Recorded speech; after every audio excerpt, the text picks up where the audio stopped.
باواز بلند کا مطلب ہوتا ہے ذرا تھوڑا سا اونچی آواز میں تو باواز بلند صلوات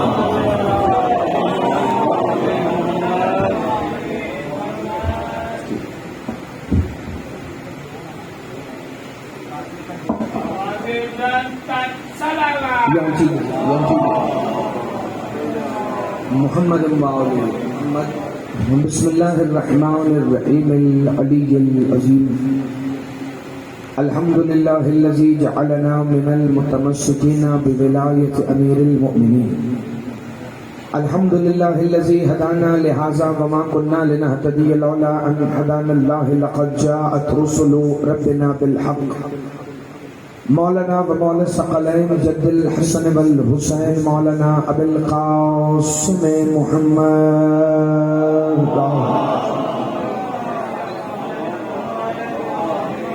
الصلاة والسلام و اہل بیتہ الطیبین الطاہرین المعصومین المنتجبین الہداتیین المہدیین المنتقبین المنتجبین المظلومین الذین اذهب اللہ عنکم الرجس اہل البیت وَيُطَهِّرَكُمْ تَطْهِيرًا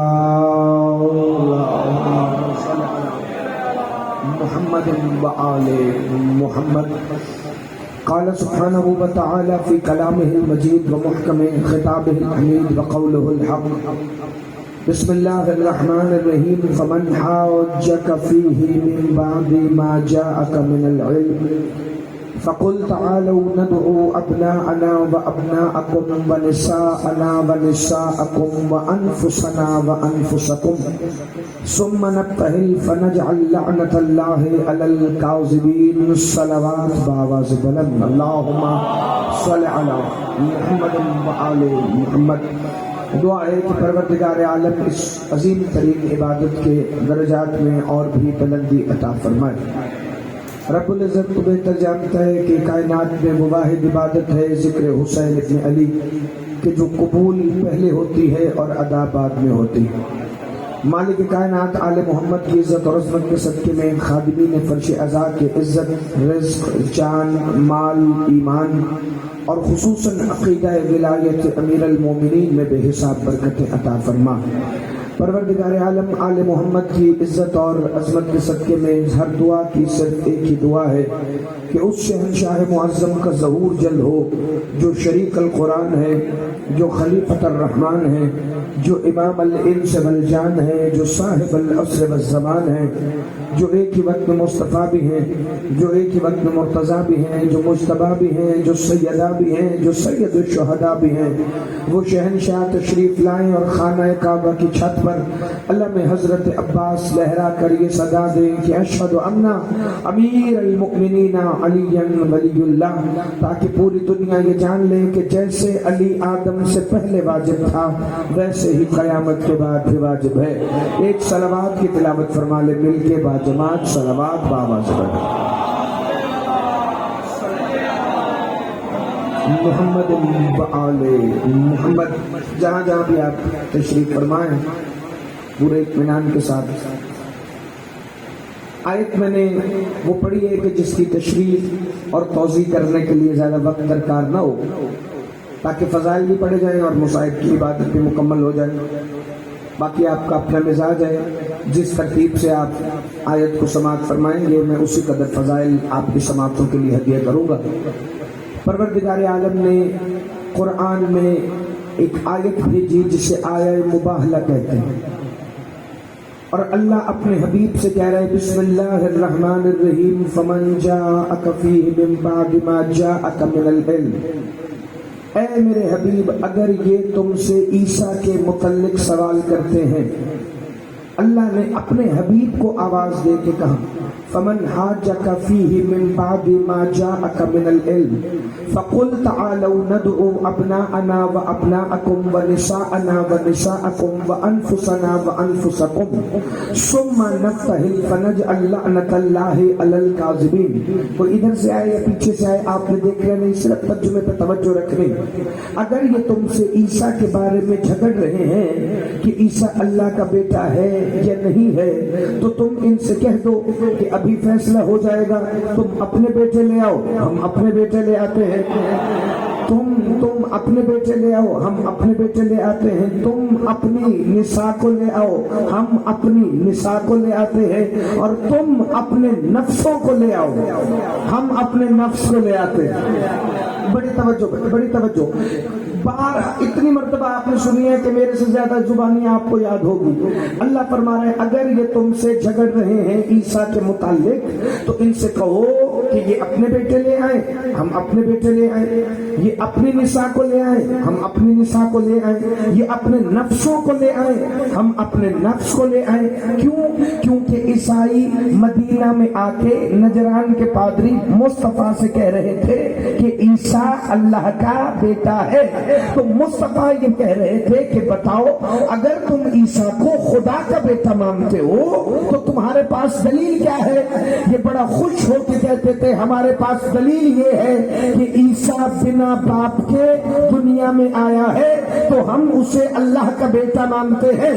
تو حسین کا نانا بھی مسکرا کے کہتا تھا اگر باپ کے بغیر آنا اللہ کا بیٹا ہونے کی دلیل ہے تو پھر آدم کے بارے میں تمہارا خیال ہے، کیونکہ اس کی تو ماں بھی نہیں تھی۔ آپ صلی اللہ علیہ وسلم توجہ فرمائیں، اگر اس کے بارے میں تمہارا یہ خیال ہے تو پھر آدم کے بارے میں کیا کہو گے؟ اگر جو بندہ سوچ رہا ہے کہ میں نے مباہلے میں آپ کا آدھا گھنٹہ لے جانا ہے تو نہیں، مباہلہ میں نے نہیں پڑھنا، میں ایک موقع کی طرف توجہ دلوانا چاہتا ہوں۔ اگر آپ نے اس آیت کو وصول کر لی، آ گئے نجران کے پادری مدینے میں، اور مدینے میں آ کر انہوں نے کہا کہ ہم نبیوں کے سلطان سے گفتگو کرنا چاہتے ہیں۔ میں کہا کیا گفتگو کریں گے نبیوں کے سلطان سے؟ بس زیادہ کچھ نہیں، عیسیٰ کے متعلق کچھ سوالات۔ انہوں نے سنا تھا کہ نبی خلق عظیم کے مالک ہیں، جیسا محمد کا اخلاق ہے ویسا کسی کا نہیں۔ جو ہی یہ مسجد نبوی میں داخل ہوئے اور حضور کو دیکھ کر سلام کیا، فکر وہ پڑھنے لگا ہوں جو اس سے پہلے سماعت نہ کی۔ حضور نے ایک دفعہ منہ کو پھیرا، یہ باہر آئے، کہنے لگے ہم نے تو سنا تھا نبیوں کے سلطان عظیم اخلاق کے مالک ہیں۔ انہوں نے تو سلام کا جواب نہیں دیا بلکہ الٹا چہرہ ہی پھیر لیا۔ باہر ایک بندہ کھڑا ہے، انہوں نے کہا اس لیے کہ مصطفیٰ کی بارگاہ میں آپ بغیر سفارش کے گئے، اگر آپ کے پاس سفارش ہوتی تو آپ کا یہ حشر نہ ہوتا۔ تو کہا کس کو وکیل بنا کے لے جائیں؟ کہا میں جو آپ کے سامنے کھڑا ہوں مجھے لے جائیں۔ یہ لے کے جانے لگے، انہوں نے کہا سفارش کی تھوڑی سی فیس ہے، یہ جو آپ کے ہاتھ میں سونے کی انگوٹھی ہے یہ بڑی پیاری ہے، یہ مجھے دے دے۔ انہوں نے کہا لے لے۔ یہ گئے، اب جو ہی نبیوں کے سلطان کی بارگاہ میں پہنچے، پہلے نبیوں نے وکیل سے منہ موڑا، پھر نبیوں کے سلطان نے وکیل سے منہ موڑنے کے بعد ان عیسائیوں سے منہ موڑا، پھر باہر آیا۔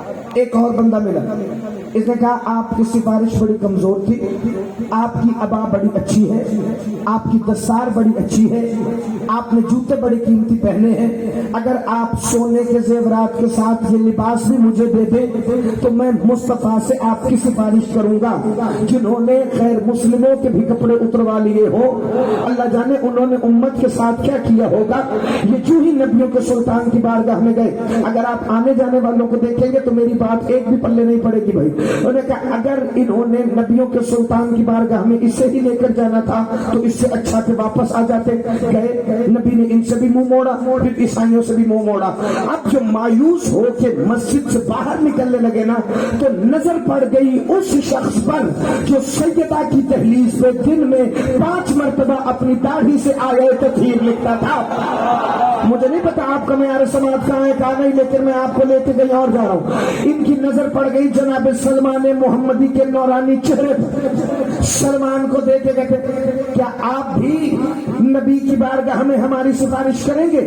کہ نہیں، میں تمہیں اس کا پتہ بتاؤں گا جس کی سفارش اللہ کی بارگاہ میں بھی کام آئے گی۔ کہنے لگے کس کی سفارش؟ کیا وہ سامنے دروازہ دیکھیں، اس اس دروازے پہ ایک جوڑی ہے جہاں میں دن میں 5 مرتبہ نماز پڑھنے سے پہلے سجدہ کرتا ہوں، کیا وہاں سے کون آئے گا جو ہماری سفارش کرے گا؟ بس دیکھتے رہیے۔ یہ سلمان اور عیسائی راہب مل کے انتظار کر رہے تھے، جو ہی سیدہ کے گھر کا باب اللہ دروازہ کھلا تو علی مولا کا وہ قدم باہر آیا کہ جس میں وہ نالین تھی جو پردہ معراج کی دوسری طرف گئی تھی۔ یا علی مولا کو دیکھ کر سلمان نے کہا، یا علی یہ آپ کی مدد کے منتظر ہے۔ کیا ہوا؟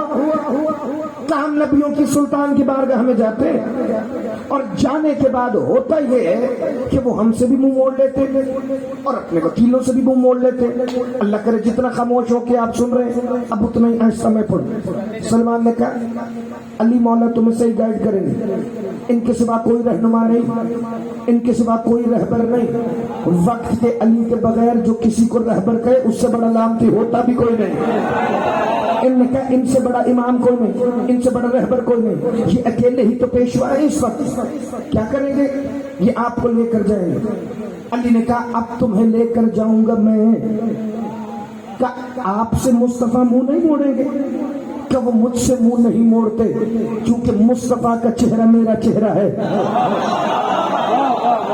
جی اب آپ بولیں گے تو میں بولوں گا، اب آپ بولیں گے تو میں بولوں گا، ورنہ آپ کو پتہ ہے میں اسی طرح ہی پڑھتا چلا جاؤں گا۔ انہوں نے کہا جانے کا ایک طریقہ ہے محمد کی بارگاہ میں، پتہ ہے اب تک تمہاری سنوائی کیوں نہیں ہوئی؟ بندے کہتے ہیں انہوں نے زیورات پہنے تھے سونے کے اس لیے مصطفیٰ نہیں ملے، نہیں، وجہ اور ہے۔ پہلی دفعہ سنے تو چہرے پہ اتنی مسکراہٹ لے آنا کہ جتنا جملے کا حق بنے۔ انہوں نے کہا یہ جو تم نے گلے میں صلیبیں لٹکائی ہیں نا، ان پر عیسیٰ کی شبیہ بنی ہے جس میں عیسیٰ صلیب پہ لٹکا ہوا ہے، اور محمد کو یہ منظر پسند نہیں، چونکہ ہمارا عقیدہ ہے کہ عیسیٰ آسمانوں پر زندہ اٹھا لیے گئے۔ کہنے لگے یا علی آپ کو کیسے پتہ چلا کہ عیسیٰ